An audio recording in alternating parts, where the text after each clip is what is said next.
I'd just like to finish up a couple of points. We are, as Sean has said, I'll reinforce, we are not anti-development on this site. It's an infill site, it should be developed, but we want a good development that suits Whitebridge. We understand that medium density is the way to go to prevent urban sprawl and further deforestation on the outer edges of our cities and suburbs, sure.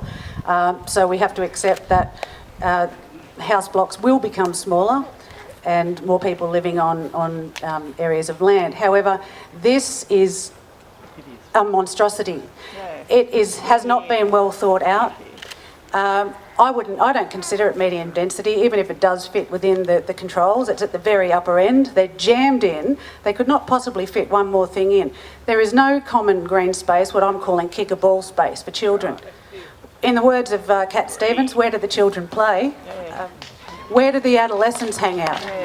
On the street. Okay, so I'm seeing the signs over here, that family, so it's being promoted as a family estate. I wouldn't like to live there with my small children. Again, where do the children play? There are very small yards or courtyards for each residence and no common green space. Smoke a bong. That is a major oversight. Secondly, I was going to talk about vocal minority, but that's been covered. I think we've fairly well nailed that one to the wall.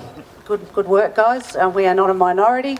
We represent the major community of Whitebridge and surrounds. Comments by Wade saying, well, a lot of these petitioners come from out of the Whitebridge area. I live just the other end of Dudley Road. It's technically Charlestown, but this is my shopping village. I teach at Whitebridge High. My son goes to Whitebridge High, and I think you'll find a lot of those petitioners similar. They come to Whitebridge to shop local, and their children attend the school or have attended the school. So by saying that they don't actually reside within the borders of Whitebridge is invalid. It's an invalid argument. Secondly, regarding the moral obligation of developers to engage with the community, who are key stakeholders, particularly in development of this size, which I've heard described as a suburb within a suburb, I think it is a moral obligation of developers to engage with the community before any plans are submitted, to find out what they find acceptable. We've had an information booth outside Foodworks for the last 4 Saturday mornings. Now, there is no reason that developers can't do the same thing and just engage in a conversation with people about what they would like to see in their community. Yes, it's their land. I've heard one argument from someone who was pro-development saying, well, they can do what they like with it.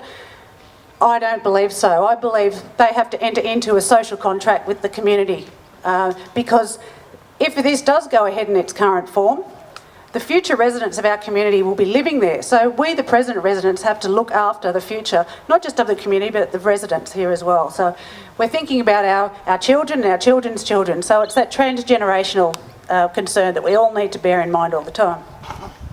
So lastly, just to wrap it up, thank you so much for all coming. We have a Facebook page. Like it, please. We have about 650 likes at the moment. There is also an online petition that you can access through that page. I think we're up to around 400 have signed the online.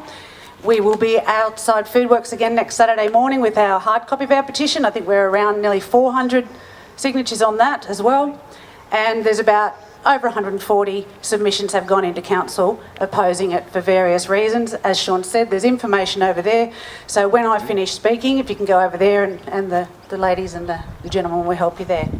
So email your councillors if you've got any questions that haven't been answered for you today, and if they don't know straight away, they have access to the planning staff and they can get that information for you.